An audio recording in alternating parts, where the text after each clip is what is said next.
بسم اللہ الرحمن الرحیم۔ سیدی شیخی عبدالرحیم و فاروق و مسیح اللہ امام وقت خیش دہ مرا اشرف علی از بحر جاہ شیخنی بحر امداد بنور حضرت عبدالرحیم عبد باری عبد ہادی عزد الدین مکی ولی ہم محمدی و محب اللہ شاہ ابو سعید ہم نظام الدین جلال و عبد قدوس احمدی ہم محمد عارف و ہم عبد حق شیخ جلال شمس الدین ترک علاء الدین فرید جودنی قطب الدین و ہم معین الدین و عثمان و شریف ہم بمودود و ابو یوسف محمد احمدی بو اسحاق و ہم بممشاد و حبیرہ نامور ہم حذیفہ ابن ادم ہم فضیل مرشدی عبد واحد ہم حسن بصری علی فخردی سید الکونین فخر العالمی بشرا نبی پاک کن قلب مراد و از خیال غیر خیش بحر ذات خود شفایم دہز امراض دلی آمین ثم آمین۔ ویسا پانی پنکھا بند کر دو میرے سر پہ سے۔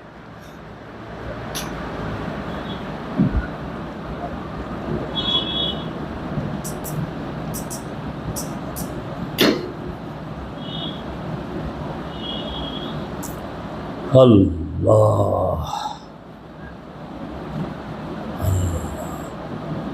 سب سے پہلے بیٹھنے والے یہ سوچے کیوں بیٹھے ہم، کیوں آئے ہیں، اس کو اپنے اپنے ذہن میں سمجھ رکھیں۔ اگر پوچھوں ہر ایک سے تو ہر ایک اپنا جواب دے معقول۔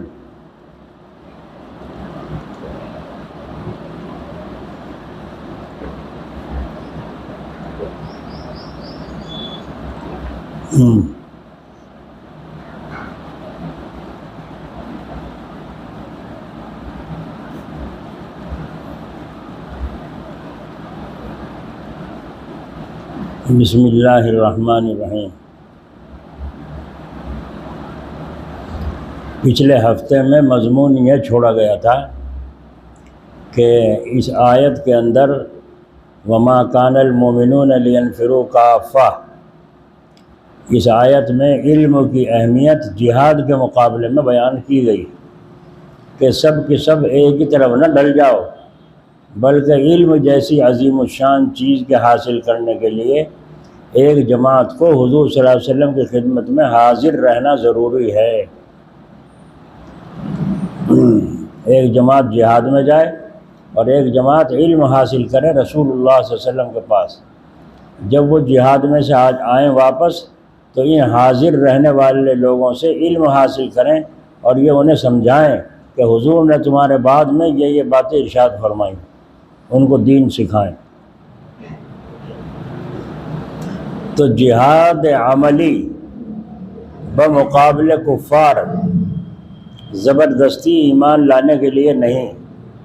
یاد رکھو، یہ جو کافر لوگ بدنام کرتے ہیں نا میڈیا والے، جہادی جہادی جہادی، مسلمان جہادی نہیں ہے، جہادی تو تم ہو، مسلمان جہادی نہیں ہے۔ جہاد کا مقصد سمجھو پہلے، جہاد کا مطلب کیا ہے، اور صحابہ کا اور رسول اللہ صلی اللہ علیہ وسلم کا جہاد کا مطالعہ کرو، پتہ چلے گا جہاد کسے کہتے ہیں۔ بھلا جہاد کر رہے ہو اور مکہ شریف کو فتح کر لیا ہو اور پھر دندناتے ہوئے صحابہ جا رہے ہوں جن کو ستا رکھا تھا، پہلے مار رکھا تھا، بہت زیادہ دکھی کر رکھے تھے، بہت زیادہ پریشان، قتل و غارت گری، مال لوٹے، ان کی جان لوٹی، ان کی اولادوں کو لوٹا، آج وہ فتح کر کے جا رہے ہیں اور پھر معاف معاف معاف معاف معاف، یہ جہاد ہے؟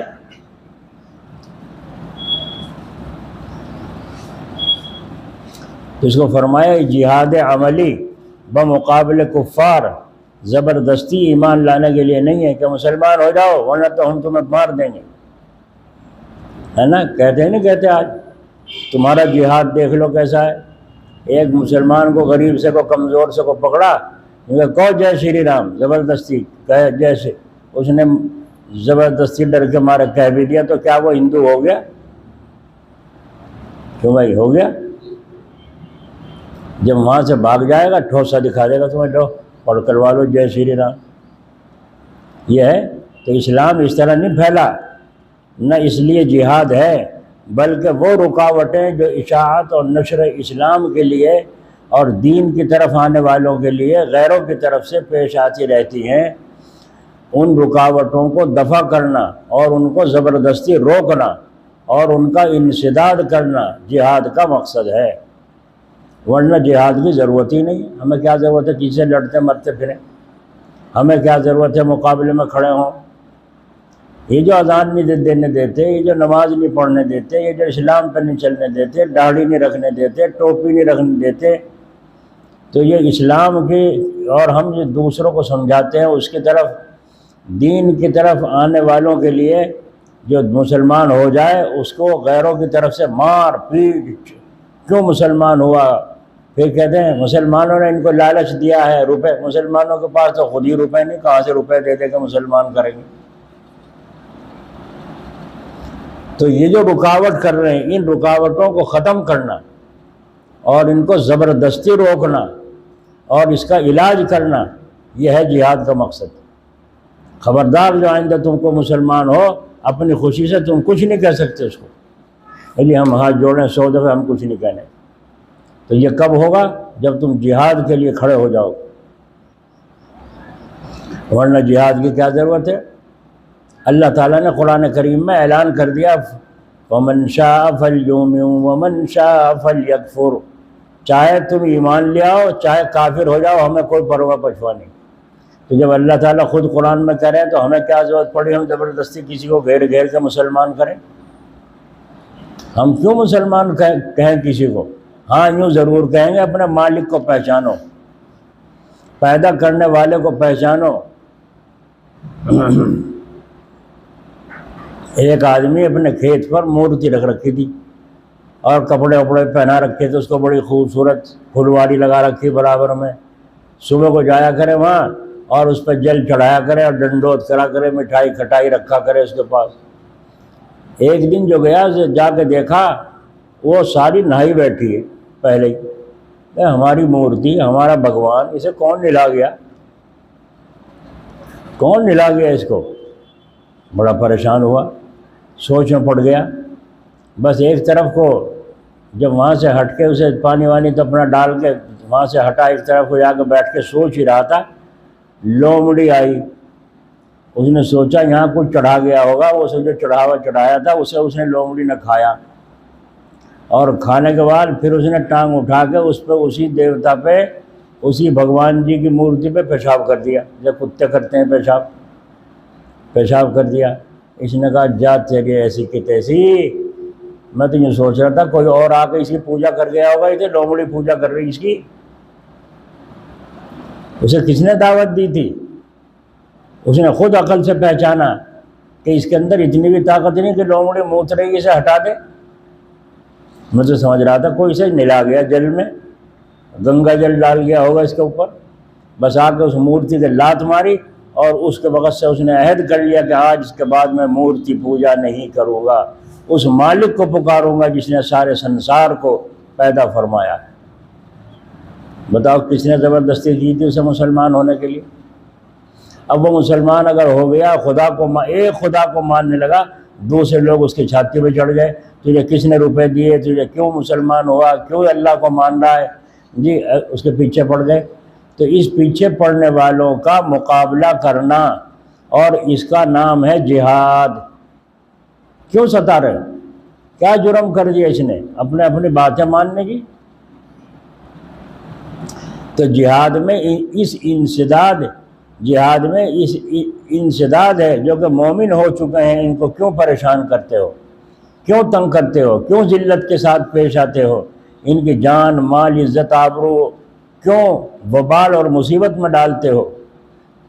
اور جو لوگ ایمان کی طرف آنا چاہتے ہیں ان پر ظلم کر کے ان کے لیے کیوں رکاوٹ بنتے ہو؟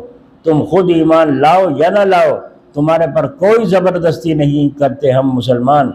تم اپنا کام کرو، ہم اپنا کام کریں. ایک واقعہ سنو، ذرا دل کھول کے سنو. ایک تو میں روؤں اور ایک تم رو، تو پتہ چلے گا کس کا دل زیادہ متاثر ہو رہا ہے۔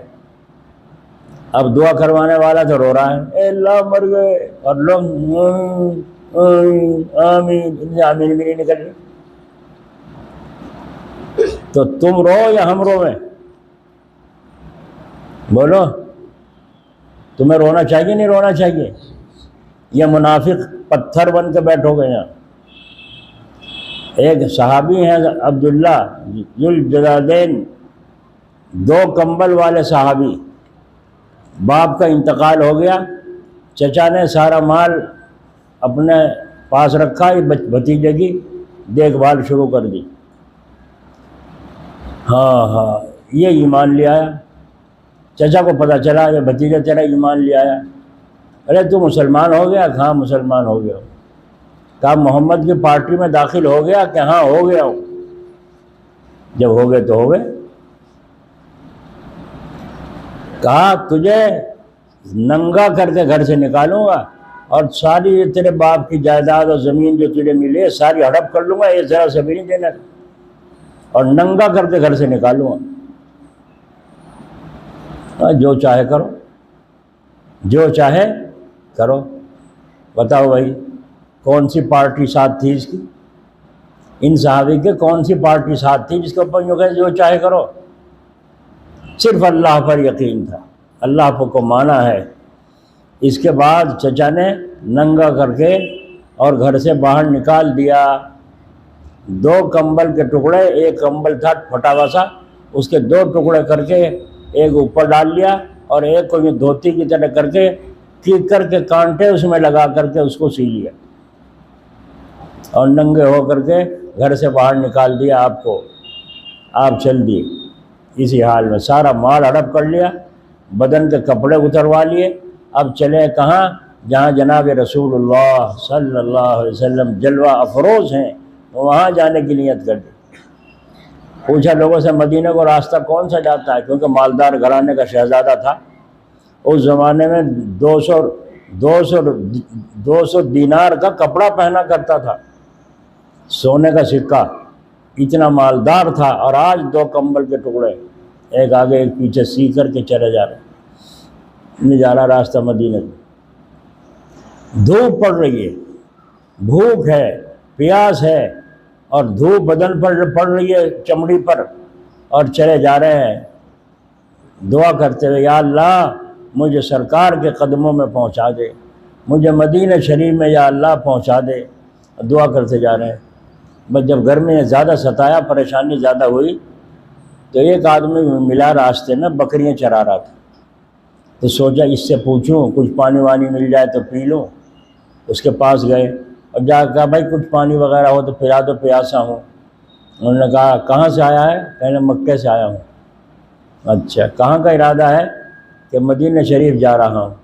اچھا، پانی وانی پلایا۔ انہوں نے کہا مجھے مدینہ کے راستے میں لگا دو تاکہ میں مدینہ پہنچ جاؤں۔ 450 کلومیٹر کا فاصلہ ہے مکے سے مدینہ کا۔ کتنا؟ ننگے بدن، دھوپ پڑ رہی ہے، اور یہ حضرت عبداللہ چلے جا رہے ہیں۔ تو انہوں نے کہا مجھے مدینہ کے راستے پہ لگا دو تاکہ بھائی میں مدینہ پہنچ جاؤں۔ انہوں نے کہا تم اجنبی معلوم ہوتے ہو، پہلے کبھی نہیں آئے ادھر کو؟ میں تو کبھی آیا ہی نہ، میں نے کبھی یہاں دیکھا یا جہاں آج آیا ہوں، میں تو مالدار گھرانے کا لڑکا ہوں۔ تو انہوں نے کہا تو باقی تم اجنبی ہو، تمہیں کچھ پتہ نہیں۔ اس بکری چرانے والے صحابی تھے وہ بھی، انہوں نے کہا یہ سامنے جو در و دیوار سے نظر آ رہے ہیں تمہیں، جھونپڑیاں سی نظر آ رہی ہیں، یہ نہیں، ان کو نہیں جانتے تم؟ انہوں نے کہا میں تو جانتا نہیں۔ ارے یہی تو وہ مدینہ ہے جس میں تشریف فرما ہے جناب رسول اللہ صلی اللہ علیہ وسلم۔ بس بے تابانہ اللہ نے زمین کو لپیٹ دی نہیں پیروں کے نیچے۔ جی ہائے ہائے، ان صحابی نے پوچھا کب چلے تم؟ ابھی چلاؤں، ابھی چل کے چلا ہوں، مکے سے نکلا ہوں۔ اور ان کا واقعی تم اجنبی آدمی ہو، تم پتہ ہی نہیں کتنا سفر طے کر لیا، یہ سامنے مدینہ رسول ہے صلی اللہ علیہ وسلم۔ بس بے تابانہ مسجد میں پہنچے، مسجد تلاش کر کے، اور وہاں جا کے بیٹھ گئے۔ اسی حال میں ننگے تھے، وہ 2 کمبل کے ٹکڑے تھے، نماز کے وقت میں صحابہ آنے شروع ہوئے، بعض لوگوں نے پہچانا یہ تو وہ فلاں آدمی ہے، اس کا تو بڑا مالدار آدمی تھا باپ اس کا، اور یہ آج اسلام قبول کر کے یہاں کس حال میں آیا۔ جناب رسول اللہ صلی اللہ علیہ وسلم تشریف لائے، ملاقات ہوئی تو فرمایا جان بھی جوکھوں میں ڈال دی، مال بھی ختم کر دیا، کپڑے بھی اتار دیے اللہ کی محبت میں۔ بتاؤ کس نے مال کا لالچ دیا تھا انہیں؟ کسی مسلمان نے تلوار دکھائی تھی؟ لو جہاد لو جہاد، مکاری ہے ان لوگوں کی، یہ شور مچاتے پھر رہے ہیں، اور تم مکاری کو سمجھ لو یہ مکاری آج کی نہیں پہلے زمانے سے چلی آ رہی ہے، اور ہوگی، اور یوں ہی ہو اور ہوگی۔ کیوں ہوگی؟ تاکہ ہم پکے ہو جائیں، تاکہ ہم پکے ہو جائیں۔ کیسے پکے ہو جائیں؟ جیسے بلال حبشی پکے ہو گئے تھے۔ بلال حبشی رضی اللہ عنہ کو جب حضور صلی اللہ علیہ وسلم کے ساتھی ابو بکر صدیق رضی اللہ عنہ نے فرمایا ابو بکر تو خام کا مصیبت بھر، بلال مصیبت بھر رہا ہے، ارے جب تیرے یوں کہیں دامن محمد چھوڑ دے تو چھوڑ دے، یوں کہتے چھوڑ دیا، جب یہ تجھے چھوڑ دیں گے داؤ لگا کے موقع لگا کے بھاگ جائیے۔ تو ابو بکر کی بات سن کے حضرت بلال کے آنسو آ گئے، اتنی مار بج رہی تھی جی، پتھر پہاڑ دھوپ میں جلے ہوئے جو آگ کا کام کرتے ہیں اس پہ لٹا کے یوں چت، اور اس کے اوپر سے پتھر وزنی رکھ دیا کرتے تھے لوگ پکڑ کے کہ یہیں جل جل کے یہیں تڑپ تڑپ کے مر جائے۔ تو یوں فرمایا حضرت ابو بکر تو کوئی رونے کا کام نہیں، بے ہوش ہو جاتے تھے، آنسو نہیں نکلتے تھے کہ ہائے کیا ہو رہا ہے۔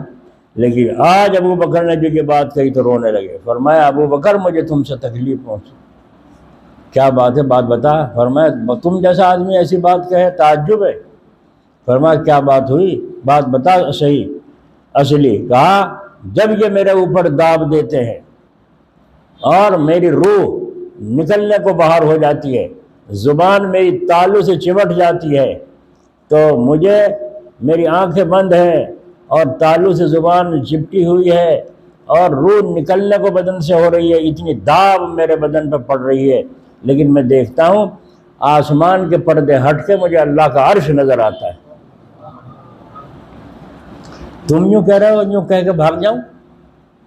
بولو ایمان اترا تھا دل میں، کب اترا تھا؟ قربانی کے بعد۔ ہم تو اتنی سی بھی قربانی دینے کو تیار نہیں، ذرا سی بھی۔ اسی لیے آپ حضرات گھر چھوڑ کر آئے ہو، ہجرت کر کے آئے ہو، اور جہاد کا ارادہ رکھ کر رکھ رہے ہو۔ جہاد کا ارادہ، جہاد نفس یعنی اپنے من سے جہاد۔ دیکھو ان صحابی نے جہاد کیا، اپنے نفس سے کیا کافروں سے کیا؟ عبداللہ نے اپنے نفس سے کیا کافروں سے کیا؟ کپڑے لو، کپڑے لو، کپڑے۔ بلال حبشی نے کہا کہ جان جائے سو جائے مگر ایمان نہیں جا سکتا۔ ہائے ہائے، اگر آج عید کو کپڑے نہ ملیں انہیں عورتوں کو تو کہیں گے اس اٹھتے گھر کے کبھی کچھ دیکھا بھی گھر میں۔ یہ ہے ان کا مجاہدہ جہاد، ان کے پیٹ سے اللہ کے ولی پیدا ہوں گے۔ حرام کا لا، چوری کر کے لا، ادھار کر کے لا، عید کے کپڑے بنا کے دے۔ اگر یہ اللہ والی ہوتی تو یوں کہتی ادھار لانے کی ضرورت نہیں، موت آ گئی تو کہاں سے قرض ادا کریں گے، میں تو پیوند لگے پہن لوں گی، اور میں تو یہ پرانے انہیں دھو کے پرہیز کر کے پہن لوں گی، کون سے میری عزت میں فرق آ جائے گا؟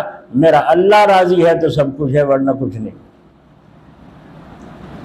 سمجھ میں آئی؟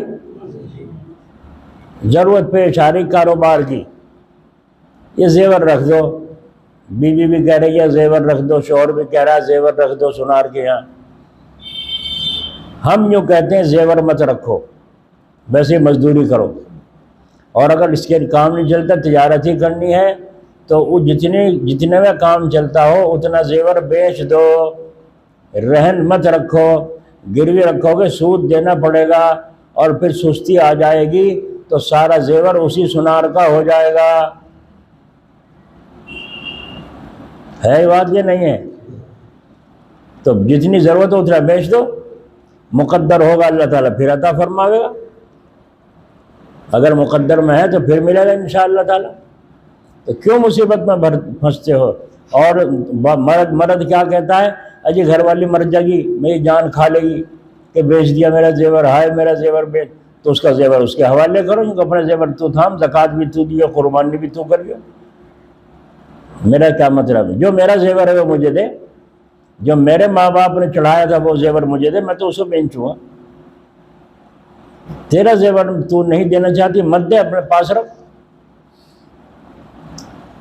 تو یہ ہے نفس، اپنے نفس سے جہاد، یہ نفس سے جہاد کرنا ہے۔ 13 سال تک مکہ شریف میں اللہ تعالیٰ نے مسلمانوں سے جہاد کروایا، اور کون سے جہاد؟ اپنے جی سے جہاد۔ بولو جہاد ہو رہا تھا نہیں حضرت بلال کا اپنے جی سے، ہے نا؟ جان تو جا سکتی ہے مگر ایمان نہیں جا سکتا۔ اور آج ہمارا حال کیا ہے دیکھ لو، کون جبر کر رہا ہے، جو سٹے لگا رہے ہیں، جوئے کھیل رہے ہیں، چوریاں کر رہے ہیں، اور پتہ نہیں کیا کیا کر رہے ہیں، کیا کر رہے ہیں، لاٹریاں ڈال رہے ہیں، کمیٹیاں ڈال رہے ہیں۔ اور عورتوں میں تو بہت بیماری چل گئی۔ ایک جگہ کے لوگ مجھے بتا رہے تھے بلوچ پورے میں کہ سرکاری آدمی آتے ہیں اور آ کر کے عورتوں کو لون دیتے ہیں، پیسے دیتے ہیں بینک سے، عورتوں کو جو مردوں کو نہیں دیتے وہ، اور عورتیں خوش جائیں، اللہ تلّہ کھانے کو ملیں گے، وہاں ہمارا پیسہ ملا، عورتوں کو ملے، تمہیں تھوڑی ملے گا، ہمیں ملیں گے۔ کل کو تمہاری جان جب وہ کھاویں گے نا، آ کر کے بینک والے تمہیں نیلام کریں گے، جب تمہیں پتہ چلے گا۔ اللہ کے حکم کو توڑ کر کوئی چین پا سکتا ہے؟ ظالم، سمجھ میں آئی؟ اور حضور فرماتے ہیں کہ قرضہ والا جس کے ذمہ قرضہ اور مر جائے جنت میں بھی نہیں جا سکتا۔ بولو اور کہاں جاؤ گے؟ تو بولو بھائی جب جنت کا دروازہ بند ہو جائے گا پھر کہاں کا رہے گا کھلا ہوا؟ اور بزرگوں نے فرمایا قرضہ دن کی ذلت ہے، رات کا غم ہے۔ دن کی ذلت اور رات کا غم، 1 روپیہ بھی کسی کا ذمہ نہ ہو، 1 پیسہ بھی کسی کا ذمہ نہ ہو۔ ہمارے حضرت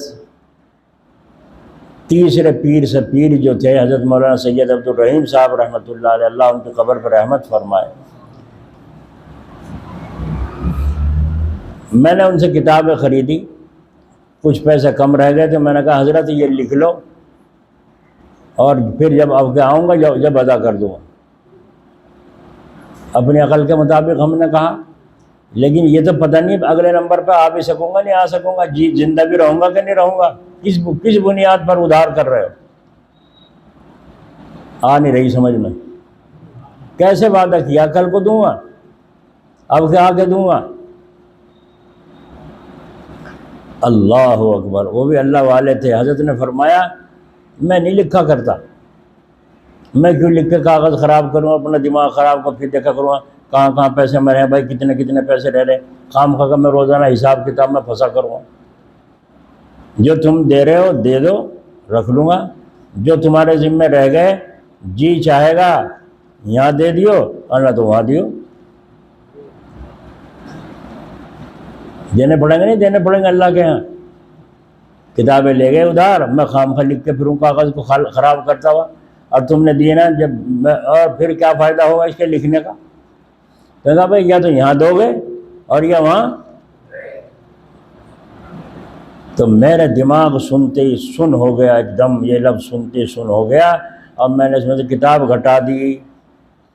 کتاب خریدنا کوئی فرض نہیں ہے جی، قرض سے بچنا ضروری فرض ہے، اس لیے میں نے کتاب گھٹا گا، نہیں کتاب لے جاؤ، میں نے کہا نہیں حضرت میں نہیں لیتا، کیونکہ سمجھ میں بات جب بیٹھ گئی ہے تو پھر اس کے خلاف کیسے کریں، میں نہیں لیتا۔ تو حضرت نے فرمایا یہ کتاب میری طرف سے ہدیہ ہے، میں نے تمہیں دے دی مفت۔ بولو ہو گیا مسئلہ حل نہیں ہو گیا؟ میں نے یہ کتاب تمہیں ہدیے میں دے دی۔ اللہ والوں کی ایسی شان ہوتی ہے، تم بھی تو اللہ والے بننے آئے ہو، سونا آئے ہو۔ ایک دفعہ مجھے ایک کتاب کی بڑی ضرورت، غذائے روح، حاجی امداد اللہ صاحب رحمۃ اللہ علیہ، اللہ ان کی قبر پر رحمت فرمائے، کہیں نہ ملی، میں نے کہا کاندلے مل سکے حضرت جی کے ہیں اور کہیں نہیں ملنے کی، بس میں وہاں گیا، جا کے بیٹھا، کہنے لگے کہو شاہ صاحب کیسے آئے ہو، شاہ صاحب کہا کرتے تھے مجھے، کہو شاہ صاحب کیسے آئے ہو، تو ان کا شاہ صاحب کہنا آج یاد آتا ہے نا، کہ انہوں نے شاہ کہا، آج دنیا ہمیں شاہ کہتی ہے جی، شاہ عمران کہتے ہیں، شاہ عمران کے نام سے پکارتے ہیں آج لوگ، وہ حضرت فرمایا کرتے تھے شاہ صاحب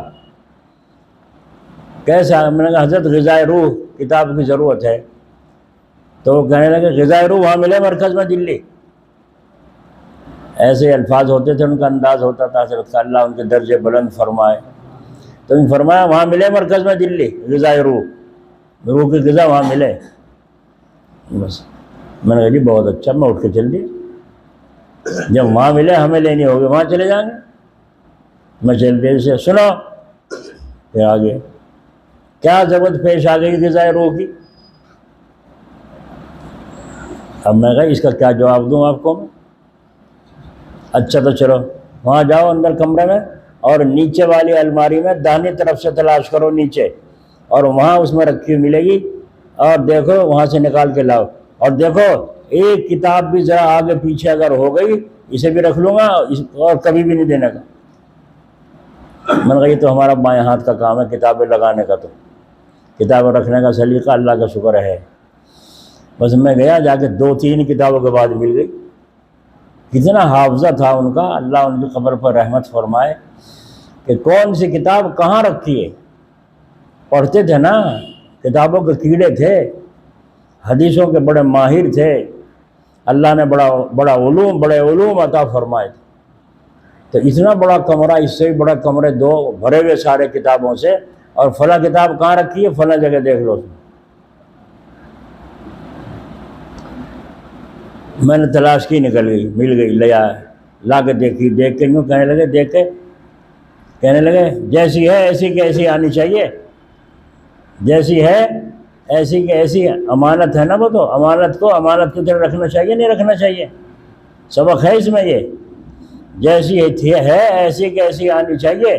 میں نے کہا جی بہت اچھا، میں لے کے چلا آیا، مجھے 2-3 اشعار نقل کرنے تھے اس میں سے، میں نے وہ نقل کر لیے، اور نقل کر کے پھر میں اگلے دن ہی لے گئے، اور جا کہا میں نے حضرت یہ کتاب لیجیے اپنی، تو اسے لے کے پھر یوں دیکھا، وہ پہلے پھٹ رہی تھی یہاں سے، اس کی ابری کاغذ ذرا سا پھٹا ہوا تھا پہلے، تو کہنے یہ پھٹا ہوا، میں نے کہا حضرت پہلے فوٹو لے لیتے، میں نے تو نہیں پھاڑی، ایسی تھی، پہلے فوٹو لے لیتے آپ اس کا۔ تو بے تکلف بولا کرتا تھا میں حضرت سے، اللہ تعالیٰ ان کے درجے بلند بڑی محبت رکھتے تھے۔ اچھا پھر فرمایا کتاب لے کے آؤ، ہم نے تمہیں یہ ہدیے میں دے دی، وہ ساری کتابیں ہمیں دے دی، آج تک موجود ہے، غذائے روح حاجی امداد عبداللہ صاحب رحمۃ اللہ علیہ۔ تو راحت ملی نہ ملی کہ بھائی راحت ملی، اور ایک آدمی نے حضرت کے کتب خانے میں سے، پاس رہنے والا خادم، ایک کتاب حضرت کی چرا لی، اور حضرت کو جب وہ نہ پائی سارا چھان مارا کتب خانہ، تو 2-3 وقت تک کھانا نہیں کھایا، اور حضرت کے آنسو آنکھوں میں بہتے رہتے تھے کہ وہ کتاب پوری دنیا میں، یا تو ایک نسخہ مصر کے کتب خانے میں ہے، یا میرے پاس تھا، وہ پوری دنیا میں کہیں نہیں۔ بولو کتنی قیمتی کتاب ہوگی، اور کتاب تو عالموں کا مال ہے، اور آج ہم یوں چھوڑ کے چلتے ہیں کتب خانے میں، ایرا غیرہ تو اٹھا کے یہاں دے لی انہیں سٹنے میں جی۔ ایک آدمی نے، اللہ اس کی بھی مغفرت کرے، وہ بھی مر لیا، حضرت کی کتاب عملیات کی، پرانے باپ دادا سگڑ دادا کے زمانے کی کتاب عملیات کی لایا، اور لا کر کے اس نے اس کو چھپوایا، اس کو فوٹو اسٹیٹ کرائی، اور کرا کے اس کے ورقے جو الگ ہو گئے تھے، اس کی جلد ساد سے پھر جلد اس کی بندھوائی، اور بندھوا کے جیسی تھی ویسی کی ویسی لا کے پھر لگا دی، وہ تو شکر سمجھو لا کے لگا دی۔ یہ حال ہے، انہیں اللہ ملے گا؟ بولو، یہ لمبے لمبے کرتے پہننے پھرے، انہیں اللہ ملے گا؟ اللہ اتنا سستا نہیں ہے، بلال حبشی کے تو چمڑی ادھیڑی جائے، اور تم لمبے کرتے پہن کے سمجھو اللہ مل گیا ہمیں، نہیں ملے گا۔ ہاں تو یہ فرماتے ہیں جو لوگ ایمان کی طرف آنا چاہتے ہیں ان پر ظلم کر کے ان کے لیے کیوں رکاوٹ بنتے ہو؟ تم خود ایمان لاؤ یا نہ لاؤ، کوئی جبر نہیں، تم اپنا کام کرو، ہم اپنا کام کرو۔ جان بوجھ کر اپنے کو تکلیف میں ڈالنا اسلام میں منع ہے۔ سن ہی نہیں رہے، سمجھ ہی نہیں رہے، کسے سمجھاؤں؟ بعد ہوتے ہیں سمجھ میں آئے گا چھوڑو مجلس وجہ چھوڑو، لیکن پھر سوچیں کیا خبر اللہ تعالیٰ اسی کی وجہ سے مغفرت کر دے ہماری بھی اور شریک ہونے والوں کی بھی۔ یہ تو حدیث میں ہے نا، فرشتے کہیں گے اللہ ایک آدمی کا سننے کا ارادہ نہیں تھا، وہ تو ویسے ہی آ کے کھڑا ہو گیا تھا، وہاں بیٹھ گیا تھا، دیکھو کیا ہو رہا ہے۔ تو اللہ تعالیٰ فرماتے ہیں یہ مجلس ایسی مبارک مجلس ہے، اس میں ویسے ہی بھی آ کے اگر کوئی گھس گیا شریک ہو گیا اس کی مغفرت ہو۔ یوں بیٹھے ہم تو امید میں بھائی، ورنہ تو ہے ہی نہیں یہاں پلے کچھ سوتا ہمارے۔ کیا کہہ رہا ہوں؟ خود جان بوجھ کر اپنے کو تکلیف میں ڈالنا اسلام میں منع ہے۔ ابو بکر صدیق رضی اللہ عنہ ایمان لائے، اپنے ایک اور صحابی تھے ان کا بھی قصہ ہے، ایمان لائے تو فرمایا اپنے ایمان کو ظاہر نہ کرنا، اپنے ایمان کو بھی ظاہر نہ کرنا۔ کیوں؟ ہو سکتا ہے ظلم کرنے لگے ظالم اور ان سے برداشت نہ ہو سکے، ہے نا، ہمدردی میں تو کہا تھا۔ تو آج کے دور میں اگر کوئی ایمان لے آئے اور وہ اس کو خطرہ ہو اپنی جان کا تو اپنے مسلمان ہونے کو ظاہر نہ کرے۔ نہیں سمجھ میں آئی؟ مسلمان ہونے کو اپنے کو ظاہر نہ کرے۔ نماز پڑھنے کا وقت ہے، نماز پڑھے، لیکن اگر ایسا موقع پھنس گیا کہ نماز نہیں پڑھ سکتا ہے، نہ کہیں جا کے اٹھ کے جا کے ایک طرف پڑھ سکتا ہے، تو نماز بھی چھوڑ دے گا۔ کیوں چھوڑ دے گا؟ کہ خطرہ ہے، خطرہ ہے۔ ایمان لانا تو ہے فرض اور نماز کا پڑھنا بھی ہے فرض، لیکن یہ نماز نہیں پڑھے گا تو سزا ہو سکتی ہے، لیکن ایمان نہیں ہوگا تو جنت نہیں ملے گی۔ جنت ایمان کا بدلہ ہے نماز کا ہے، ایمان کا۔ تو ایمان کی تو بات ہو رہی ہے یہاں۔ اس لیے 13 سالہ حیات مبارکہ، مبارک زندگی مکے کی نہایت ہی مجاہدوں اور ریاضتوں کے ساتھ گزروائی گئی کہ نفسانیت باقی نہ رہے، صرف رضا گوئی رضا جوئی باقی رہ جائے۔ ایک جگہ خانقاہ میں کھانا کھا رہے تھے لوگ، ایک کو لگی پیاس، اس نے کہا بھائی پانی، وہاں کوئی پلانے والا ہی نہیں پانی، اس نے کہا بھائی پانی، پھر کوئی نہیں ملا پانی، کوئی پانی پلانے والا نہیں ہے یہاں سے کوئی، اس نے یوں کہا۔ تو شیخ صاحب نے کہا کہ تیرے باپ کی یہاں دعوت ہو رہی ہے، پیاس لگ رہی، جا کے پی لے اٹھ کے، یہ خانقاہ ہے، کیا ہے یہ خانقاہ، پیاس ہے، حکم کس پہ چلا رہے ہو؟ یہ تو ان کا احسان ہے، جو تمہارے ہی بھائی ہیں، دسترخوان بچھا رہے ہیں، کھانا کھلا رہے ہیں، تمہاری بھی ذمہ داری ہے کہ تم بھی کھانا کھلاؤ، تمہاری ذمہ داری ہے دسترخوان اٹھاؤ، تمہاری ذمہ داری ہے پلٹوں کو دھو۔ تم پانی مانگ رہے بیٹھے، حکم چلا رہے ہو، آئی نہیں سمجھ میں۔ یہ ہے نفس، اپنے نفس سے مقابلہ۔ جب میں کانجلے گیا ایک دفعہ مجلس میں حضرت کے زمانے میں، تو اور بھی بزرگان دین، علماء صلحاء بہت لوگ تھے، حضرت کے مریدین، خلفاء، تو ہم بھی یہاں سے گئے 5-7 آدمی۔ میرے پاس اطلاع آئی آپ کو بیان کرنا ہے۔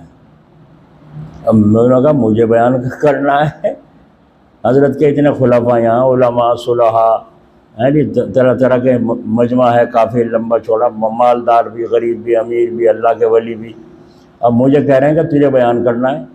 اگر اتنے بڑے بڑے علماء صلحاء آ رہے ہیں، کسی اور کو منتخب کرو، میں کیا پدی نہ پدی کا شوربہ، میں کیا بیان کروں؟ تو انہوں نے جا کے کہا یوں کہہ رہا ہے، تو وہاں سے جواب آیا، ان سے جا کے یوں کہو یہ خانقاہ ہے، ان سے جا کے کہو یہ خانقاہ ہے۔ خانقاہ میں کیا ہے؟ خانقاہ میں آمنا و صدقنا، جو آپ فرمائیں سر آنکھوں پر، انکار کی گنجائش نہیں ہے، خانقاہ میں انکار کی گنجائش۔ آ جاؤ بھائی کھانا کھا لو، اور کھانا کھا کے ہوٹل پہ آیا ہے، کھانا کھا لو، پیر صاحب کہہ رہے ہیں کھانا کھا لو، یا ان کے جو کھلانے والے خادم کھڑے ہو کے کھانا کھا لو، اسے بھوک نہیں ہے، لیکن خانقاہ میں چونکہ کہا جا رہا ہے اس لیے جا کے بیٹھ کر ایک لقمہ چھوٹا سا اٹھا کے منہ میں رکھ لے، ہے نا، اور اٹھا کے اٹھ کے چلا جائے۔ حکم مان لیا نہیں مان لیا؟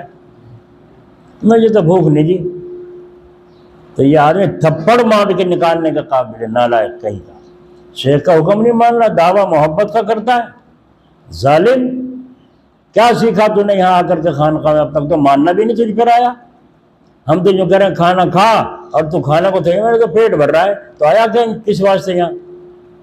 کل کو جو کہیے میرے تو روبی اللہ کے یہاں سے مل رہی، تو مجھے کیا ضرورت ہے تسبیح پڑھنے کی؟ نہیں سمجھ میں آئی بات؟ یہ سخت لفظ کیوں کہہ رہا ہوں؟ تاکہ ہمارے دل میں بیٹھے، کیونکہ ہمارے دل کان ہمارے سن ہو رہے ہیں، دل پتھر ہو رہے ہیں، اثر نہیں کرتی بات۔ اس لیے میں نے کہا اس کمینے کو باہر نکالنے کے قابل ہے، تھپڑ مار کے باہر نکال دو، جاؤ یہاں، دور ہو جاؤ یہاں سے۔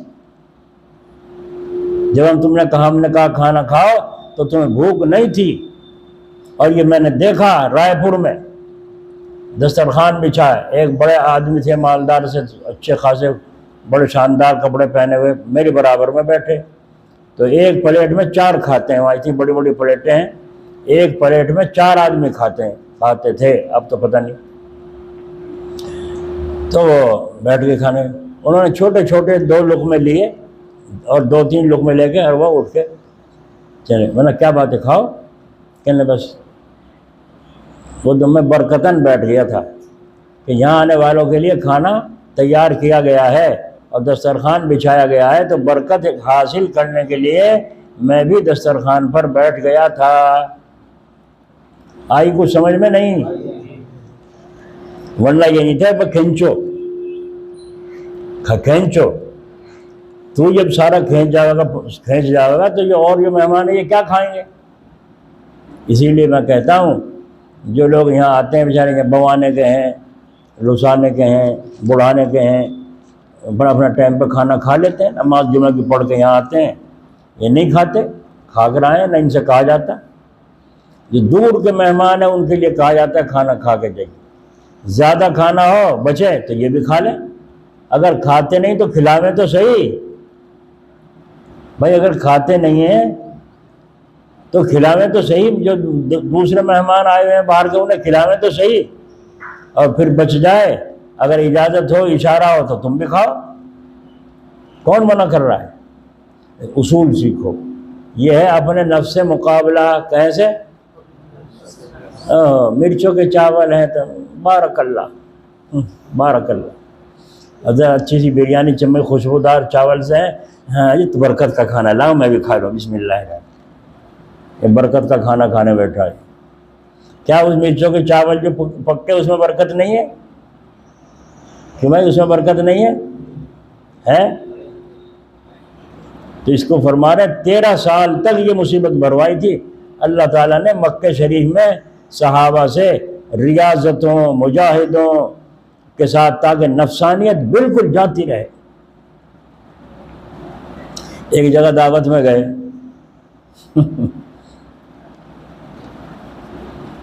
ہمارے دادا اور ہمارے والد دعوت میں گئے، اور بھی تھے ساتھ میں، تو وہ نانا بھی تھے ہمارے۔ جب کھانا کھانے بیٹھے تو وہ گڑ کے چاول، اس زمانے میں گڑ کے چاول زیادہ پکا کرتے تھے، تو گڑ کے چاول، اور وہ گڑ کے چاول ایسے ہو رہے جیسے لڈو ہوں، یوں سخت ہو رہے، بہت لڈو سے ہو رہے ہیں۔ اب ہمارے نانا سے یوں پھوڑے، اور وہ دم بھی نہیں آ رہا ان میں، آدھے کچے آدھے پکے، بھائی یوں پھوڑے انہیں، یوں پھوڑ کے منہ میں رکھ کے ذرا ذرا چباوے انہیں اور کھاویں۔ ہمارے والد صاحب جلدی جلدی کھا رہے تھے، تو وہ شہر میں کہنے بھائی تو جلدی جلدی کھا رہا، ہمارے پہ تو کھان جا رہا ہے، کہنے دودھ نہیں پڑ رہا اس میں، کہ دودھ ہمارے آگے تو ہے نہیں، ہمارے آگے ہے دودھ، دیکھو ہمارے نانا نے چپکے سے ان کا آگے سے اٹھا کر لقمہ کھایا تو واقعی وہ نرم تھا، کھانا وہ چاول کھا لی، کھایا، ورنہ تمہارا آگے میں ڈال دو کیا؟ کہاں وہ گلاس پانی کا لے کر ان کا آگے میں ڈال دیا ہے نا، وہ پانی ان کا آگے ڈال دیا، وہ نرم ہو گئے تو انہوں نے بھی کہا، کہنے بھائی تو اگر ترکیب نہ بتاتا تو میں تو بھوکا ہی مرتا یہاں دعوت میں۔ دیکھا آپ نے، ایک یہ تو قصہ تھا کاندلے کا، ایک یہاں کا تھا، اس کا کہاں ہے یہ پرانا، میل جنا مولانا سید زین الدین صاحب رحمۃ اللہ علیہ، ہمارے استاد محترم، کاندلے سے جلسے میں گئے تھے، ہم بھی گئے۔ جب وہاں کھانا کھانے بیٹھے تو لقمہ جو لگایا سالن میں پہلا، بس دموں کو بن گئی، مجھے بھی ہچکیاں، انہیں بھی، حضرت تو تھے ہی سانس کے مریض، انہیں بھی ہچکیاں، برا حال ہو گیا سب کا۔ کہنے بھائی اللہ مصیبت، اللہ رحم کرے، ایسے چٹنی میں لگا دیا کر لقمہ، ہم نے کہا مصیبت آ گئی۔ بس پھر ہم نے تو سوچا زردہ کھا لیں، زردے میں بھی کوئی کنی پڑ رہی تھی، کچے تھے، زردہ بھی کچا، بس یوں لگا کے یوں پہنچ دیا اسے، پھر بھی مرچیں لگ رہی تھی۔ تو مولانا صاحب نے پانی بھی پیا اور سانس الٹ پلٹ ہو گیا حضرت کا۔ تو حضرت نے فرمایا بہت نرمی کے ساتھ، ارے بھائی مرچیں بہت لگ رہی ہیں، ذرا سا گھی ہو تو وہ ڈال دے اس میں لا کر، گھی ہو تو ذرا سا وہ لا کے ڈال دے۔ وہ لایا جما ہوا کوکو جم، اصلی کے بجائے کوکو جم جما ہوا۔ اب اسے گرم کیسے کریں، سارا میں ڈال لیں تو کیسے ڈال لیں؟ انہوں نے کہا کیسا ہے یہ، اصلی ہے کہ جنہیں کوکو جم ہے؟ مولوی صاحب چپ بیچارے، کہنے بس رہنے دو رکھ دو، ظاہر نہیں ہونے دیا، نہ زبان سے کچھ فرمایا۔ تو معلوم ہوا کہ حضرت بھی مجاہدہ اٹھائے ہوئے تھے، حضرت بھی مجاہدہ اٹھائے ہوئے تھے، اس لیے اپنے نفس پر جھیل لیا۔ ایک جگہ دعوت میں گئے، حضرت مولانا تھانوی رحمۃ اللہ علیہ اور حضرت مولانا خلیل احمد صاحب سہارنپوری، حضرت شیخ زکریا کے پیر، یہ دونوں دعوت میں گئے۔ دعوت کر گیا کوئی، شام کی دعوت ہے جی مغرب کے بعد، اچھا جی، اللہ کا حکم عصر کے بعد ہو گئی بارش، اب بارش ہو گئی خوب، اب وہ آئے نہیں بلانے۔ جب نہ بلانا آیا تو حضرت نے فرمایا چلو بھائی میں اشرف علی چلے، دعوت تو کر ہی گیا تھا، وہ بارش کی وجہ سے نہیں آ سکا، وہ انتظار کر رہا ہو ہمارا اپنا آپ آ جائیں گے تو چلو۔ تو کہیں پائچے اوپر کو چڑھا کے جانا پڑا، سڑکوں پہ کو نالی میں کو پانی میں اس طرح جانا پڑا، جب جا کے کیواڑ بجائے اس کے تو اندر سے کہا کون؟ ارے بھائی باہر تشریف لاؤ، باہر آؤ۔ تو آگے ہاں جی السلام علیکم، بھائی آپ دعوت کر کے آئے تھے آج شام کی، کب کی؟ آج شام کی کری تھی، بارش ہو گئی تھی ایسا، میں نے تو پکایا نہیں کھانا وانا، ہم نے سوچا بارش ہوگی آج کون آئے گا کون کھاوے گا، کل پرسوں کو پھر دیکھی جائے گی۔ سمجھ میں آئی؟ حضرت نے فرمایا اچھی بات، بہت اچھا بھائی۔ حضرت سہارنپوری واپس تشریف لے گئے، واپس تشریف لے چلے۔ حضرت مولانا تھانوی نے چھوٹے چھوٹے قدم رکھے تاکہ حضرت آگے کو پہنچ جائیں۔ جب حضرت آگے کو پہنچ گئے تو مولانا تھانوی صاحب نے پیچھے کو ہٹ کر اسے کہا، اور اندر سے اگر دعوت کری تیری کھال کھینچ دوں، آئندہ سے اگر دعوت کی تیری کھال کھینچ دوں، تجھے شرم نہیں آئی؟ کہاں سے گرتے پڑتے بارش میں، پانی میں، کیچڑ میں حضرت آ رہے ہیں، اب تجھ سے یوں بھی نہیں ہوا، بٹھائی لیتا کم از کم، ارے کچھ تو تیرے گھر میں ہوگا وہی پیش کر دیتا۔ تو حضرت سہارنپوری نے درگزر فرمایا اور حضرت تھانوی نے انتظاماً دماغ صحیح کرنے کی فکر کی۔ اگر ان لوگوں کا دماغ صحیح نہ کریں گے کیسے سلیقہ آئے گا ان کو؟ دونوں صحیح تھے بزرگ نہیں؟ کون سا کو اونچا درجہ؟ حضرت جی تو بول لے نہیں، یہ حضرت جی کیسے تھے جنہوں نے کہا کھال کھینچ دوں اگر اب سے دعوت کری تو؟ انتظام بھی تو عالموں کے ذمہ ہے، سلیقہ سکھانا بھی تو عالموں کے ذمہ ہے، یا نہیں ہے؟ اب دعوت کا ایک اور کچھ سے یاد آ گیا، بگرے گئے ہم، قصبہ بگرا، یہ بیٹھے ہیں مولوی صاحب، بگرے کے کہیں گے ہماری توہین کر رہے ہیں۔ تو وہاں دعوت میں ایک جگہ گئے تو وہ کھانا کہنے لگے کیا کھاؤ گے؟ میں جو چائے پکا لو، بس مرچیں کم ہو۔ پھر انہوں نے پوچھا جی یہ پوچھ رہی گھر سے، یہ پوچھ رہے کیا پسند ہے؟ میں نے کہا پسند سب کچھ ہے، جو چائے پکاؤ بس مرچ ہلکی رکھیو۔ مجھے پتہ تھا قریشی بھی زیادہ کھاویں بعض جگہ، تو بس وہ خیر جب کھانا کھانا بیٹھے میں نے جو لگایا لقمہ بس ہچکے چھٹ گئی۔ میرے ساتھ تو صوفی جی بھی تھے عمر پور کے، ان کا بھی برا حال۔ ہم نے کہا بھائی تو بڑی مصیبت، گھی لائے جا کے گھی ڈالا اس میں، اب گھی میں یوں لگا ہوا ہے اس میں سالن میں، تو سالن کا ذائقہ کا پتہ نہ چلے، گھی آوے لقمہ میں اور کیا آوے۔ میں نے کہا بھائی خدا کی پناہ، اتنی میں نے تو پہلے ہی کہا تھا بھائی مرچیں ہلکی رکھیو۔ انہوں نے کہا جی تمہاری ہلکی ہلکی ہلکی کہنے کی وجہ سے تو ہم نے تمہاری ہنڈیاں الگ پکوائی، ہماری تو الگ ہے۔ خدا کی پناہ، بتاؤ بھائی اگر تمہاری میں لقمہ لگائیں تو شاید روئی پرواز ہو جائے، ہے نا۔ تو مہمان، اسی لیے حکم یہ ہے عورتوں کو بھی کہ جب کھانا پکائیں تو نمک میں ذرا سی کمی رکھا کریں۔ ہو سکتا ہے کوئی نمک کم کھاتا ہو، اور جب دسترخوان بچھاؤ تو نمک دسترخوان پر رکھ دو، کیا خبر ہے کوئی زیادہ کھاتا ہو۔ لیکن زیادہ اگر نمک ہو گیا تو اس کا علاج نہیں، اور کم اگر نمک ہے تو نمک ڈال کے علاج اس کا ہو سکتا ہے۔ اس کا تعلق تہذیب سے ہے، کھانے کے آداب سے ہے۔ تو یہ ہے نفس جہاد، نفس جہاد، صرف رضا جوئی، اللہ کو راضی کرنا باقی رہ جائے۔ یہی تو تھا بلال حبشی کا، میرا اللہ اگر راضی ہے میرے جان کی پرواہ نہیں۔ جو کہنا ہو اللہ کی رضا کے لیے، جو کرنا ہو اللہ کی رضا کے لیے۔ تو مکے کی زندگی میں اخلاق کا سدھار بھی تمامہا و کمالہا ہوتا رہا کہ بجہاد نفس پہلے اس سے فارغ ہو لو، تاکہ تمہارا سارا کام تعلیمی، تعمیلی، متعلق بظاہر و متعلق بباطن، انفرادی، اجتماعی، من حیث المعاملہ، من حیث المعاشرہ، من حیث العادات والاخلاق، صرف رضا الہی کے لیے رہ جائے۔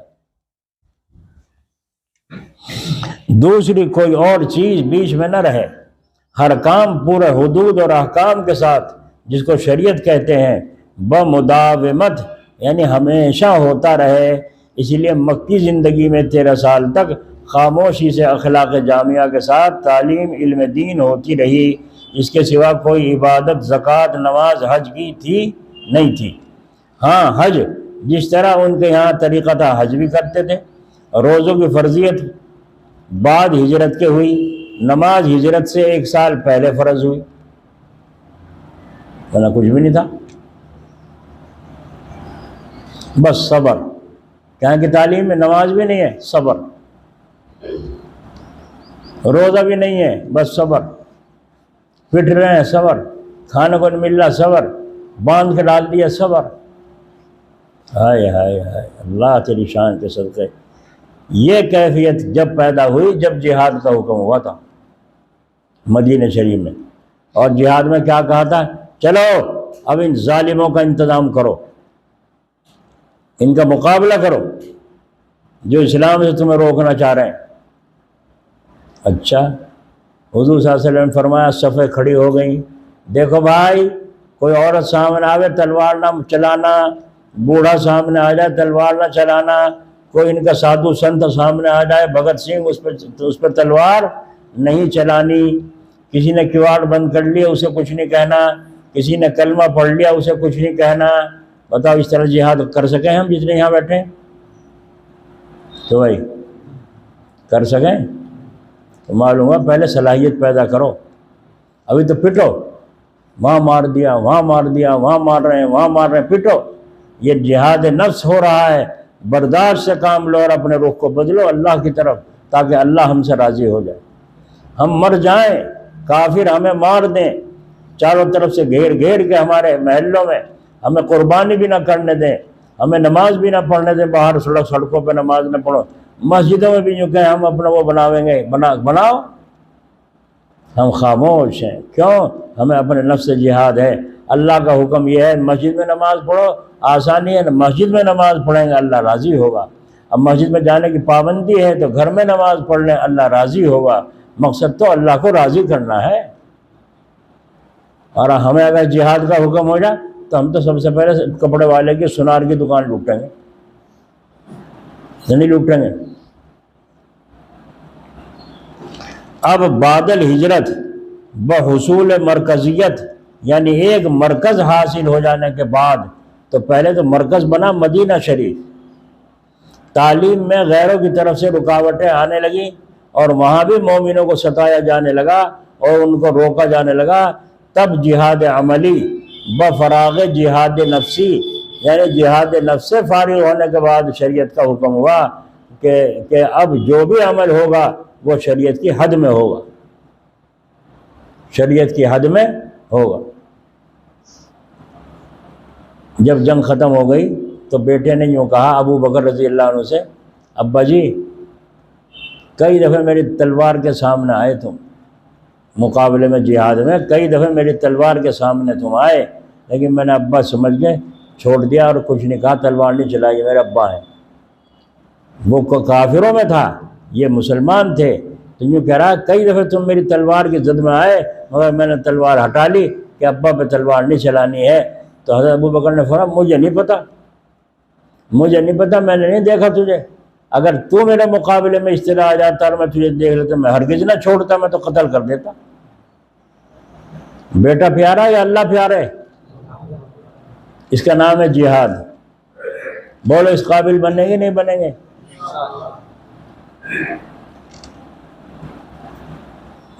ابھی جمعے میں جمعے سے پہلے تھوڑا سا مختصر سا مفتی صاحب نے جو بیان کیا تھا وہاں مسجد میں، تو کیا کہہ رہے تھے؟ ساری کائنات میں سب سے پیارا چہرہ ہے رسول اللہ صلی اللہ علیہ وسلم کا، اس پر ایمان ہے، مانتے ہو؟ ساری کائنات میں، آسمانوں میں، زمینوں میں، فرشتوں میں، جناتوں میں، انسانوں میں، ہے نا، سارے پیغمبروں میں سب سے مبارک اور نورانی چہرہ کس کا ہے؟ ہمارے پیغمبر حضرت محمد رسول اللہ صلی اللہ تعالی علیہ وسلم کا۔ تو کیا آپ کے چہرے پہ داڑھی تھی؟ کہ بھائی تھی؟ تو اللہ کو پیاری تھی وہ، اور ہمارے چہرے پہ داڑھی نہ ہو تو کیسی مسلمانی ہے؟ کیسے جہاد کر رہے ہیں ہم اپنے نفس سے؟ تو ہمیں رسول اللہ پسند نہیں، رسول اللہ کا چہرہ پسند نہیں، اور ہمیں ابو بکر کا چہرہ پسند نہیں، عمر رضی اللہ عنہ کا جو 14,000 مربع میل کا مالک اللہ نے ان کو فتح نصیب فرمائی، وہ ان کا چہرہ مسلمانوں کو پسند نہیں، اور پسند آیا تو کس کا آیا؟ ایرا غیرہ نتھو خیرہ کا پسند آیا۔ یہ مسلمان نہیں ہے۔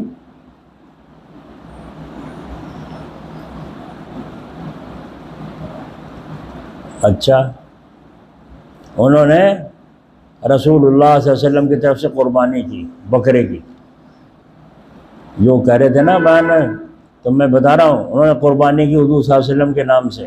اور کتنے مسلمان ہیں جنہوں نے بکروں کی کہیں کہیں کی قربانی حضور کی طرف سے کی، اپنی بھی کی، حضور کی طرف سے کی۔ اور ایک آدمی کا واقعہ تو آیا تھا اس میں خبروں میں کہ اس نے 313 جو صحابہ تھے بدر کی جنگ میں جو شہید ہوئے تھے، 313 صحابی، ان کی سب کی طرف سے قربانی کی۔ 313 بکرے جوڑو کتنے کے بیٹھیں گے؟ اور ایک آدمی کا قصہ تھا کہ جتنے صحابہ 1 لاکھ کم و بیش 24,000 صحابہ، ان سب صحابہ کی طرف سے قربانی کی۔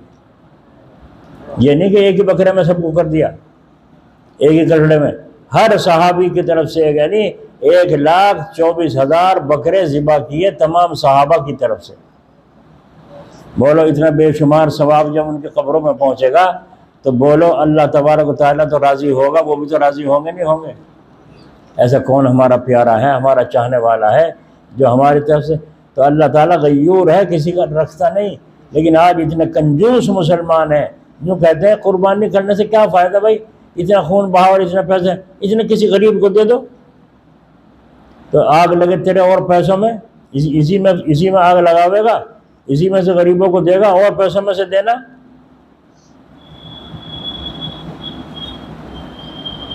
ایک دانا ہاتھ ہے، ایک بایاں ہاتھ ہے، دونوں کی روح الگ الگ ہے نا۔ اگر یہ ہاتھ کٹ جائے تو یہ رہ جائے گا بایاں ہاتھ، تو اسی کی تو روح رہے گی یا اس کی بھی اسی میں آ جائے گی؟ سمجھے؟ ایک آدمی نماز پڑھتا ہے قربانی نہیں کرتا تو اس کی قربانی کی روح ختم ہو گئی، قربانی کی روح ناقص مسلمان ہو گئے۔ تو میرے بھائیوں، یہ اللہ تبارک و تعالیٰ کی طرف سے اعلان ہے کہ جب میرے بندے میرے تابعدار ہو کر کے نفس سے جہاد کر کے اور اب کفر سے جہاد کے لیے کھڑے ہوئے ہیں تو سکون ان کے دل میں آ گیا، سکینہ سکون والی رحمت میں ان کے اوپر نازل کروں گا، کیونکہ ان کے دل اس قابل ہو گئے کہ ان پر سکون برسایا جائے۔ جو تمہارا بیٹا سٹا لگاتا ہو، جوا کھیلتا ہو، تم اسے روپے دو گے؟ ہے بھائی؟ اور جو بچا بچا کر زبردستی بھی اپنے گھر کا خرچ بھی چلا رہا ہے، جوڑ کے بھی رکھ رہا ہے، تو تم اسے دو گے نہ دو گے؟ تو جو آدمی اس کا اہل ہو گیا ہے تو اللہ تعالیٰ کی طرف سے اس کے دل پر سکون کی کیفیت نازل ہوگی، کیونکہ اس کا دل اس قابل ہو گیا ہے۔ تو یہ جہاد زبردستی مسلمان بنانے کے لیے فرض نہیں ہوا، بلکہ تبلیغ میں رکاوٹ ہونے پر تو ابتداءً جہاد ہے، اور اگر بالمقابل آ جائیں تو ان کی پیش قدمی کو روکنے کے لیے جہاد فرض کفایہ ہے، اور ہجوم ہو جائے دشمنوں کا تو پھر فرض عین ہے۔ اب ضروری ہے، فرض ہے لڑنا، نماز سے زیادہ اب ضروری ہو گیا لڑنا جب ان کا ہجوم تمہارے پاس آ کے چڑھ جائے۔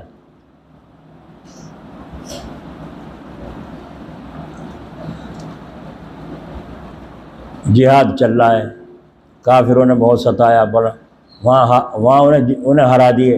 جب وہ بھاگ کے کافر سارا مال قبضہ لائے مسلمان، تیر بھی ملے، گھوڑے بھی ملے، اور جو ہتھیار تھے وہ ملے، جو اور کھانا پینا وہ بھی ملا، سب آ گیا، صحابہ پر تقسیم کر دیا جو شریعت کا حکم تھا۔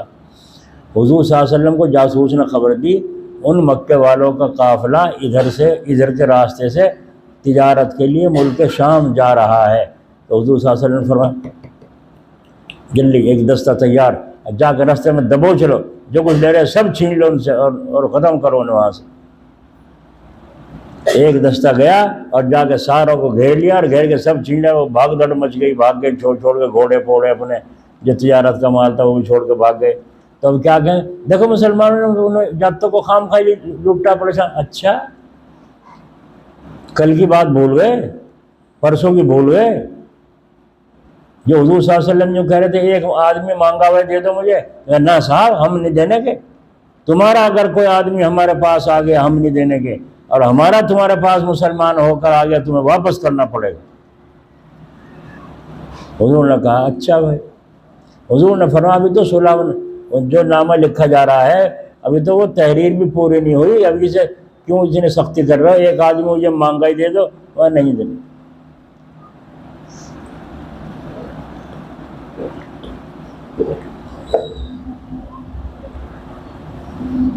اب سمجھ میں آیا جہاد کا مطلب؟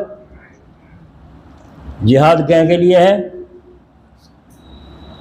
جب مرکز ہو، جہاد کے لیے ایک تو مرکز ہونا ضروری ہے، اور دوسرے مسلمانوں کے اندر صلاحیت ہو جہاد کرنے کی۔ یہ نہیں کہ ان کو جہاد کا حکم دے دے تو دکانوں میں آگ لگاتے پھریں۔ دکانوں میں آگ لگانے کا نقصان کس کا ہوگا؟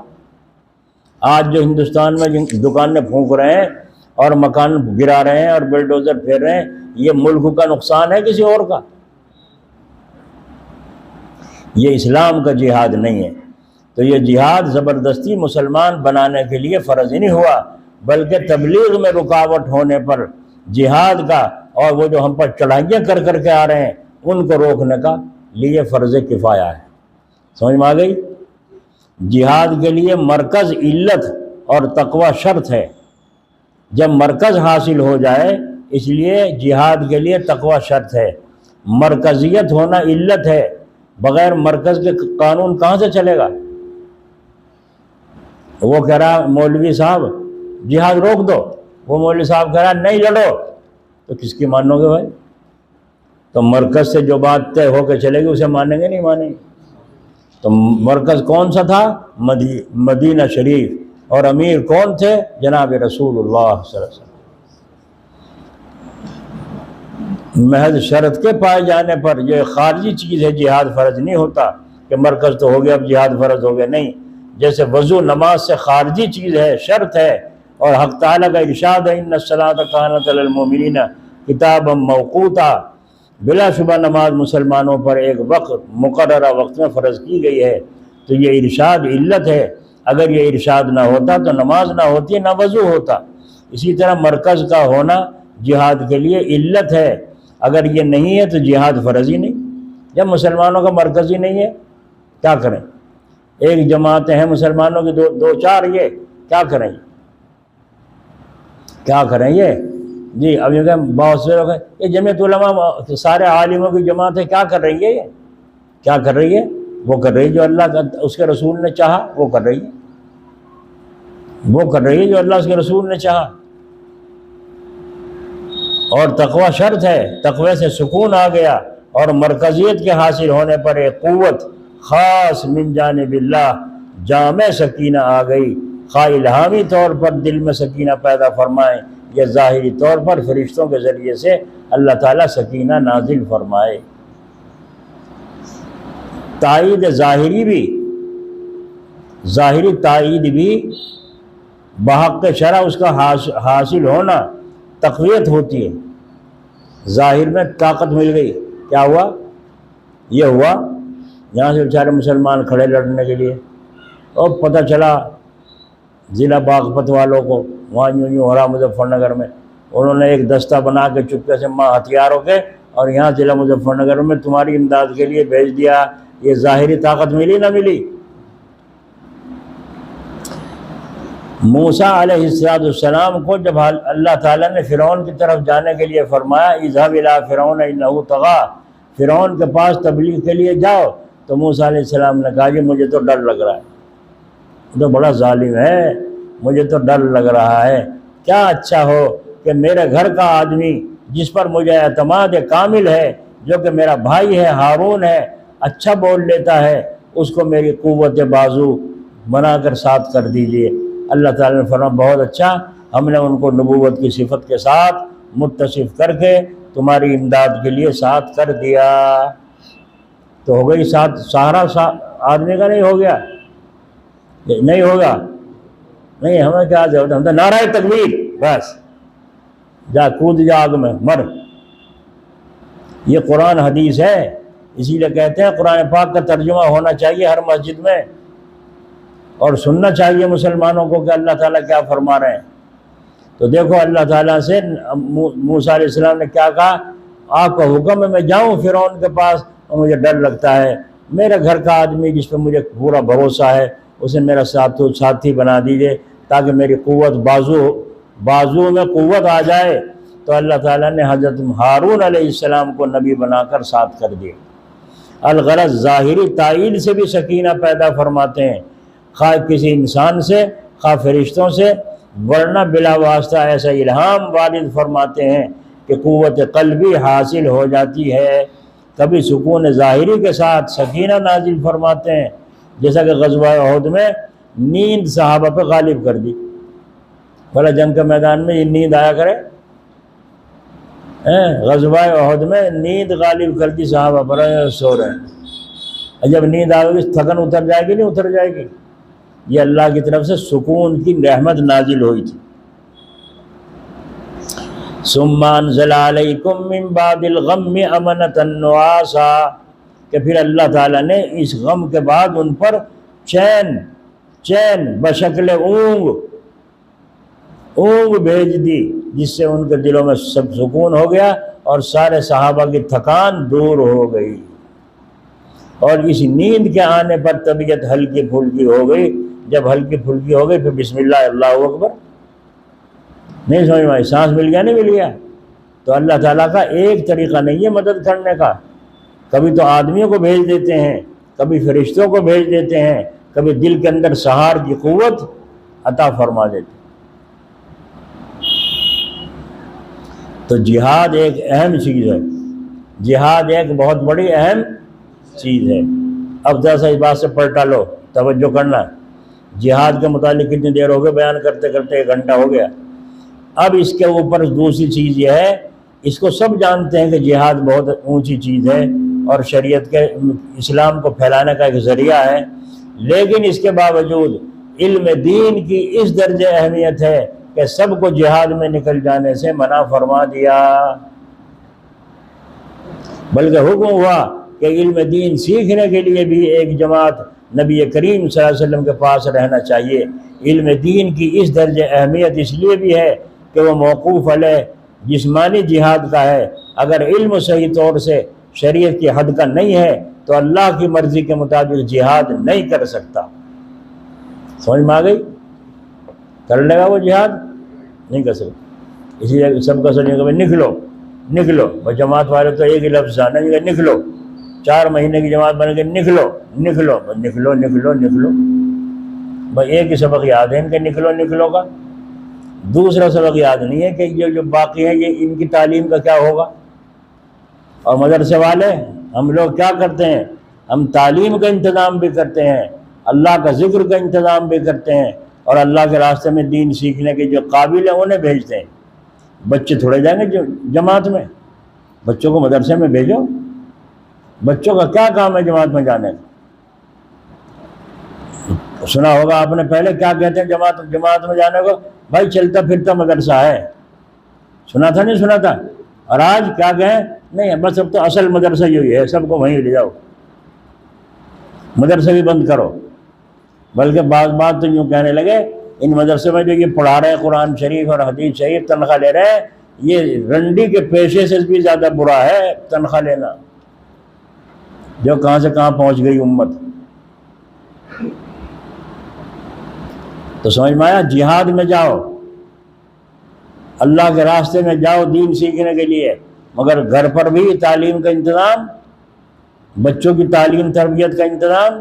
تم تو جماعت میں چلے گئے، تمہارے بچے آوارہ پھرنے دھکے کھاتے ہیں، ان کی تعلیم کا کیا سوچ کے جا رہے ہو؟ کیا ترتیب بنا کے جا رہے ہو؟ کون انہیں لے جائے گا مدرسے میں چھوڑنے کے لیے؟ تم 4 مہینے لگا کر آئے، بچہ تمہارا آوارہ ہو گیا کیونکہ پڑھنے نہیں گیا وہ۔ تو یہاں اس قرآن کریم میں اس آیت کی تشریح میں فرما رہے ہیں کہ حضور صلی اللہ علیہ وسلم کو اللہ تعالیٰ فرما رہے ہیں ان سے کہو کہ ایک جماعت جہاد میں جائے، ایک جماعت یہاں رہ کر دین سیکھے۔ اور جب وہ جماعت میں سے آئیں، جہاد میں سے آئیں، تو ان کو پھر ڈرائیں کہ دیکھو یہ حکم ہے۔ جہاد میں جانے سے پہلے انہیں علم نہیں تھا، جب جہاد میں سے آئے اب ان صحابہ نے انہیں علم سکھایا تو اگلے جہاد میں پھر انہوں نے اس علم پر عمل کیا۔ سمجھ میں آ گئی بات؟ آگئی سمجھ میں؟ تو جہاد کے لیے نفس سے پہلے جہاد ہے، تبھی تو ہم سب کے سب جتنے یہاں بیٹھے ہیں اپنے نفس سے جہاد ہے بھائی، ہے نا؟ اچھا نفس جہاد میں آپ نے سن لیا نہیں مولانا خلیل احمد صاحب کا واقعہ؟ اچھا بھائی کہ جی کل بارش ہو گئی تھی، ہم تو کھانا پکائیں، دعوت کر رکھی تھی، اب پھر مولانا تھانوی صاحب نے کہا کھول کھینچ دوں اگر اب سے دعوت کرنے آ گیا وہاں۔ مجھے شرم نہیں آئی؟ یہ دیکھا نہیں کس طرح پانی سے بھیگ رہے ہیں اور کیچڑ میں چل کے حضرت آیا تو یہ بھی نہیں کہہ سکے لاؤ حضرت تھوڑی دیر بیٹھ جاؤ۔ یہ سلیقہ ہے؟ یہ تمیز ہے؟ یہی مولانا تھانوی صاحب جب اور اونچے مقام پہ پہنچ گئے اور اللہ تعالیٰ نے ولایت خاصہ عطا فرما دی، تو ایک دفعہ کا قصہ ہے، حضرت گئے ایک جگہ رامپور یا شاید کہاں، نواب صاحب کے یہاں دعوت تھی، نواب صاحب کے یہاں تاریخ لے رکھی تھی، انہوں نے گئے تو راستے میں کہیں اسٹیشن پر جہاں گاڑی بدلتی تھی وہاں پر ان کے نواب صاحب کے دوست استقبال کے لیے اجازت لے کر کھڑے ہو گئے۔ ابھی ٹرین جانے میں دیر ہے تو ان نواب صاحب کے دوست نے ناشتہ وغیرہ، اچھا جب چلنے لگے ٹرین کا وقت قریب آ گیا تو حضرت کو 100 روپے ہدیے میں پیش کیے، 100 روپے ہدیے میں پیش کیے۔ حضرت نے فرمایا بھائی میں کسی کے گھر پہ ہدیہ نہیں لیا کرتا، میں کسی کے گھر پر ہدیہ نہیں لیا کرتا، میں چندے والا آدمی نہیں ہوں کہ کسی کے گھر پہ ہدیہ لوں، میں تو اپنے ٹھکانے پہ لیا کرتا ہوں، میں تو گھر ہے، خانہ بدوش تھوڑا ہی ہوں، میں وہاں پھر رہا ہوں وہاں پھر رہا ہوں، میں اپنے گھر پہ لیتا ہوں، جس کو دینا ہو میرے گھر پہ بھیجے، صحیح ہوگا رکھ لوں گا، نہیں صحیح ہوگا واپس کر دوں گا۔ وہ نواب صاحب کا دوست تھا، وہ بھی نواب ہی تھا، اجی حضرت پیاسا کنویں کے پاس جا کرے یا کنواں پیاسے کے پاس آیا کرے، پیاسا کنویں کے پاس جایا کرے یا کنواں پیاسے کے پاس آیا کرے، او ہو حضرت نے کہا تھا میں تو اپنے ٹھکانے پہ لیا کرتا ہوں. تو اس کے جواب میں کہا اس نے نواب صاحب، غصے کی بات تھی نہیں تھی مگر غصہ نہیں فرمایا. کیوں؟ مجاہدہ کر چکے تھے، مجاہدہ حاجی صاحب کی سرپرستی میں کر چکے تھے. آپ نے فرمایا اوہو، اس کا مطلب یہ ہوا کہ آپ اپنے کو کنواں سمجھتے ہیں، ہمیں پیاسے سمجھتے ہیں، اور ہم اپنے آپ کو کنواں سمجھتے ہیں، تم لوگوں کو پیاسے سمجھتے ہیں. تو دونوں میں فرق ہو گیا نہ ہو گیا؟ پہلے اس کا فیصلہ ہونا چاہیے کون کنواں ہے کون پیاسا ہے، پہلے اس کا فیصلہ ہونا چاہیے. اب فیصلہ وہ نواب صاحب تھوڑا ہی کرتا، تو حضرت ہی کو کرنا تھا. حضرت نے فرمایا اس کی ترکیب یہ ہے کہ دنیا میں ضرورت کی دو چیزیں ہیں، ایک تو دنیا اور ایک دین. ایک دنیا ایک دین، دو چیزیں ضرورت کی ہیں. دنیا الحمدللہ بقدر ضرورت ہمارے پاس بھی موجود ہے. نہ کھائیں ہم مرغے، دال روٹی تو کھا سکیں، اتنا تو ہے ہمارے پاس بھی، اللہ کا شکر ہے.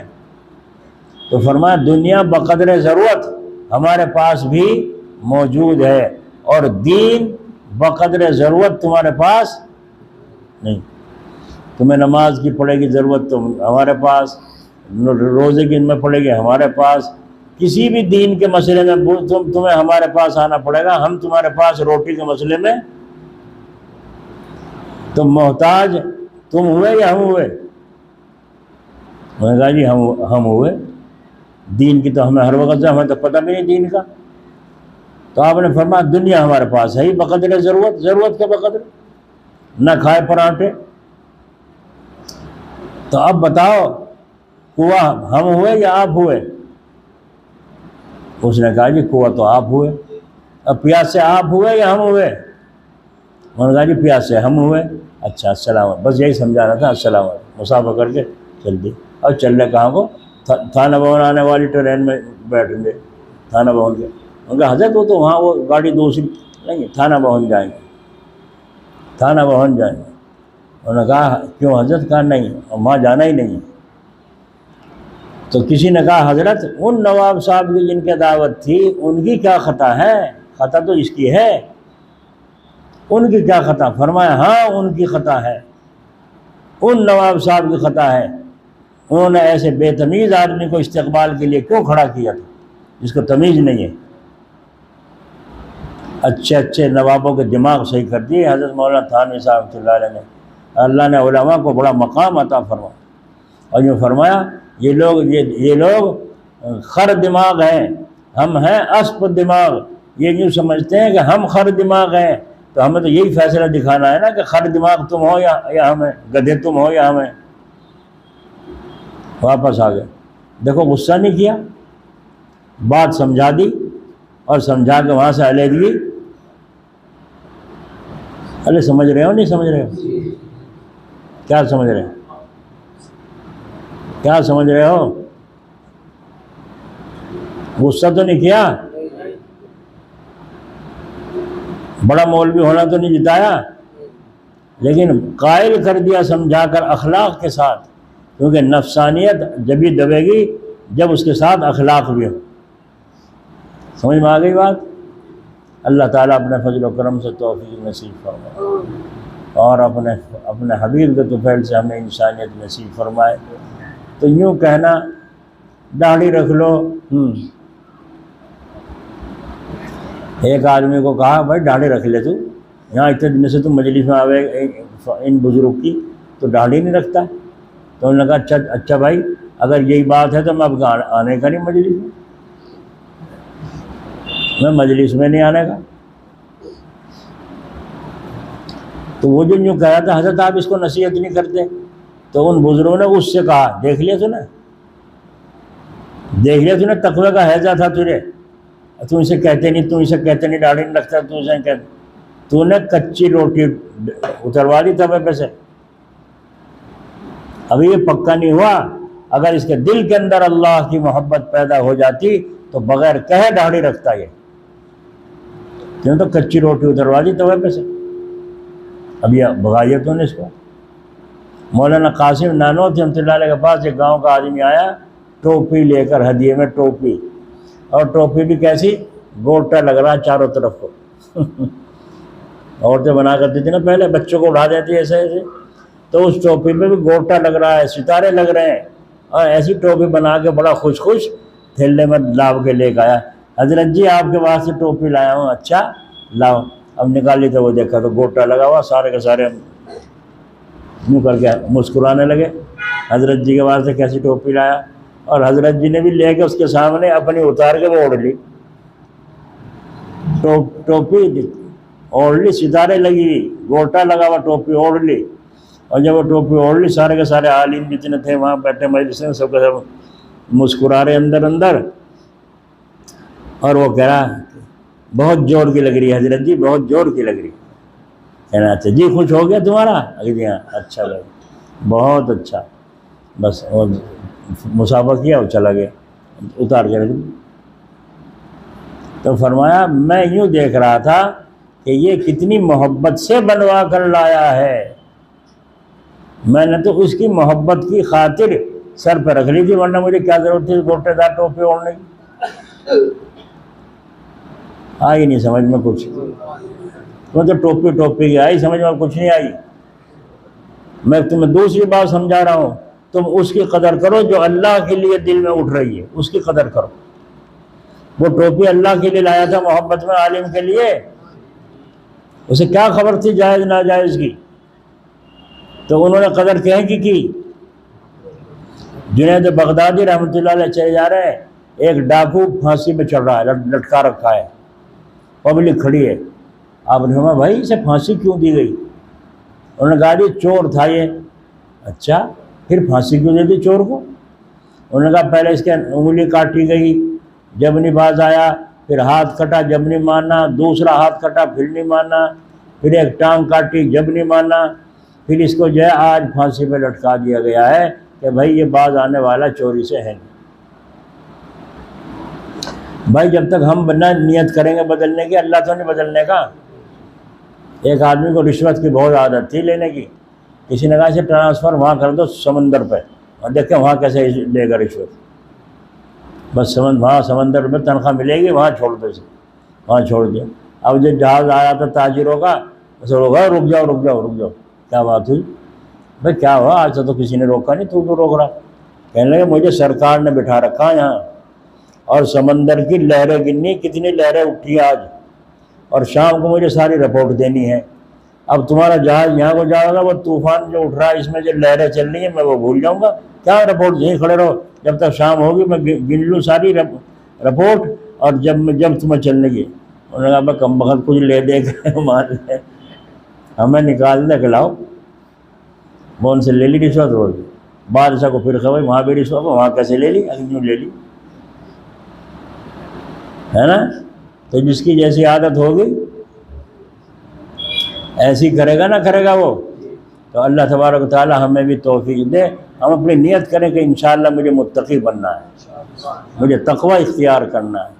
بھائی تقوی اختیار کرو، واللہ ولی المتقین، اللہ کے دوست ہی متقی لوگ ہیں، اللہ کے دوست ہی متقی لوگ ہیں، نفلیں پڑھنے والے متقی نہیں ہیں، وہ تو اللہ کا قرب نصیب ہوگا انہیں، اللہ کے قریب ہوتے چلے جائیں گے، لیکن تقوی برائی سے بچنا، دھوکہ نہ دینا، اللہ کے خوف سے گناہ کو چھوڑ دینا، یہ ہے تقوی۔ اللہ تعالیٰ اپنے فضل سے توفیق نصیب فرمائے۔ تو سب سے بڑا مقام کس کا ہوا؟ علم دین کا ہوا، نہ ہوا کہ بھائی؟ اور حضور نے بھی یوں فرمایا تھا، جب مسجد میں آئے وہاں تو اللہ اللہ ہو رہی، وہاں قرآن سکھا رہے ہیں، وہاں تعلیم ہو رہی ہے جی، کوئی نفلیں پڑھ رہا ہے، کوئی نماز سکھا رہا ہے، تو حضور صلی اللہ علیہ وسلم نے آ کے دیکھا ایک جگہ دین کی تعلیم سکھائی جا رہی ہے، یہ جائز ہے یہ ناجائز ہے، یہ یوں ہے یہ یوں ہے۔ تو حضور صلی اللہ علیہ وسلم ان کے پاس آ کے بیٹھ گئے اور فرمایا کہ جتنے کام یہ لوگ کر رہے ہیں، کوئی اللہ اللہ کر رہا ہے، کوئی کچھ قرآن پڑھ رہا ہے، یہ سب ٹھیک کام کر رہے ہیں، سب اچھا کام کر رہے ہیں، لیکن مجھے تو اللہ نے معلم بنا کے بھیجا ہے کہ میں لوگوں کو اللہ کا دین، اللہ کا علم سکھاؤں۔ تو یہ کہنے کا بڑا درجہ ہوا علم کا، اور علم ہے عالموں کے پاس، تو درجہ عالموں کا بڑا ہوا کہ نہ ہوا؟ وہ الگ بات ہے، کون سا عالم کس درجے کا، عمل چاہے خود نہ کرتا ہو، تمہیں تو بھلائی بتاوے گا برائی بتاوے گا، گردن جھکاؤ اور اللہ کی تعالیٰ کی طرف متوجہ ہو، ضرب لگاؤ زور سے،